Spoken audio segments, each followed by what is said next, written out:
आज का मुख्य समाचार। Anandmarg universal relief team Maharashtra में कोल्हापुर, बंगाल में सिलीगुड़ी, उड़ीसा और प्रौद्ध सेवा दल पटना में लॉकडाउन एवं तूफान से प्रभावित असहाय एवं जरूरतमंद परिवारों के बीच भोजन वितरण कर रहे हैं।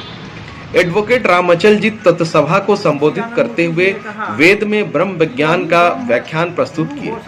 अंतर्राष्ट्रीय योग दिवस के अवसर पर गोरखपुर और उड़ीसा और आनंद नगर शिशु सदन के बच्चों ने योग का प्रदर्शन किया। अब समाचार विस्तार से। Anandmarg universal relief team Kolhapur Maharashtra में असहाय एवं जरूरतमंद परिवारों के बीच वस्त्र वितरण किया जा रहा है।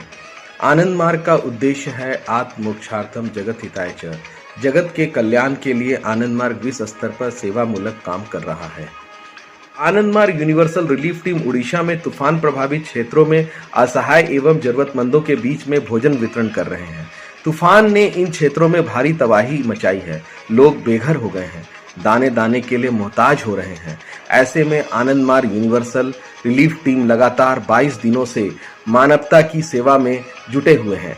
इनकी ऐसी स्थिति है कि किसी भी तरह की सरकारी और गैर सरकारी सहायता इन्हें नहीं मिल पा रही है। सेवा दल लॉकडाउन से पीड़ित असहाय एवं जरूरतमंदों के बीच में भोजन वितरण कर रहे हैं। लॉकडाउन की वजह से बेरोजगार एवं भुखमरी से लोग शिकार हो रहे हैं। इस तरह से आज दुनिया में किसी भी देश के पास ऐसी आर्थिक नीति नहीं है जो सभी स्तर के लोगों को सुखद स्पर्श दे सके। प्रौद्ध प्रणेता श्री प्रभात रंजन सरकार ने सन 1959 में एक नई सामाजिक आर्थिक व्यवस्था प्रौद्ध का प्रतिपादन सर्वजन हिताय च सर्वजन सुखाय के उद्देश्य से किया। उसी सिद्धांत पर चलकर प्रौद्ध सेवा दल कार्य कर रहा है। यूनिवर्सल रिलीफ टीम सिलीगुड़ी में लगातार 20 दिनों से तूफान प्रभावित क्षेत्रों में असहाय एवं जरूरतमंदों के बीच में राशन और भोजन वितरण किया जा रहा है। यह क्षेत्र तूफान से काफी प्रभावित हुआ है। काफी लोगों का घर क्षतिग्रस्त हो गया है।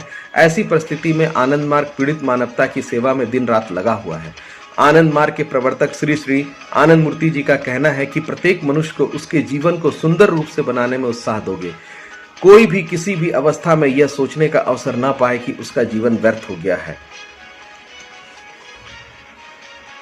अंतर्राष्ट्रीय योग दिवस पर योग प्रशिक्षण। अंतर्राष्ट्रीय योग दिवस पर डीएसएल अवधूतिका आनंद नित्य आचार्य ने भुक्ति के एक सिविल सोसाइटी में बच्चों का योग का प्रशिक्षण देते हुए योग के सही रूप की व्याख्या की। दीदी ने महर्षि पतंजलि द्वारा प्रदत्त अष्टांग योग का परिचय कराते हुए बताया कि आसन से पूर्व यम नियम का पालन आवश्यक है। धर्मचक्र के साथ यह कार्यक्रम संपन्न हुआ। इस कार्यक्रम में अनामिका और दीदी अनीता की नवमधु ने भी पूरे मनोयोग से सहभागिता की। अंतर्राष्ट्रीय योग दिवस के अवसर पर उड़ीसा में भद्रक और आनंद नगर में आनंदमार्ग चिल्ड्रन होम के बच्चों ने योग का प्रदर्शन किया। थियोफेसियल सोसाइटी ऑफ इंडिया की गोरखपुर इकाई के प्लेटफॉर्म से बोलते हुए एडवोकेट रामचल जी ने भगवान श्री श्री आनंद मूर्ति जी के दर्शन वेद में ब्रह्म विज्ञान के बारे में एक व्याख्यान दिया। श्री श्री आनंद मूर्ति जी ने कहा कि वही ब्रह्म गुरु हो सकता है, कोई दूसरा नहीं हो सकता। और उन्होंने कहा कि ब्रह्म ही गुरु रे कह ना पर, ब्रह्म ही गुरु हो सकते हैं और वह गुरु मिलते भी हैं, उनको खोजने की आवश्यकता नहीं पड़ती है।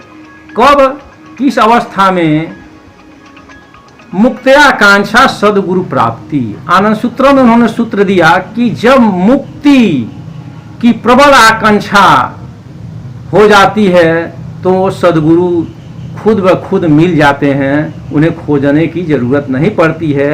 लेकिन कंप्लीट सरेंडर करना पड़ेगा, पूर्ण समर्पण करना पड़ेगा और चाह ऐसी होनी चाहिए कि बिना उनके हम एक क्षण भी नहीं रह सकते हैं। ऐसी अवस्था में वो गुरु स्वयं मिल जाते हैं।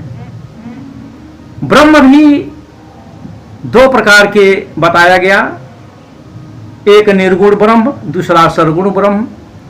निर्गुण ब्रह्म से कोई लेना देना नहीं है।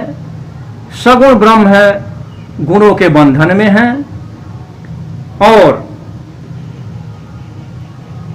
तब इस जगत का कल्याण कैसे होगा, व्यष्टि और समष्टि का कल्याण कैसे होगा।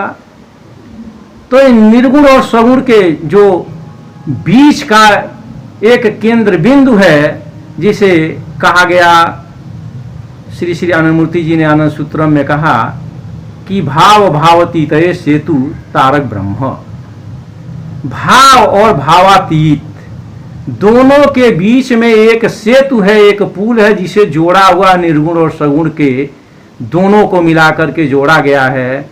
और तंत्र में उसे कहा गया कि वो तारक ब्रह्म है। वो तारक ब्रह्म सगुण ही होते हैं, लेकिन वे त्राण करने के लिए आते हैं।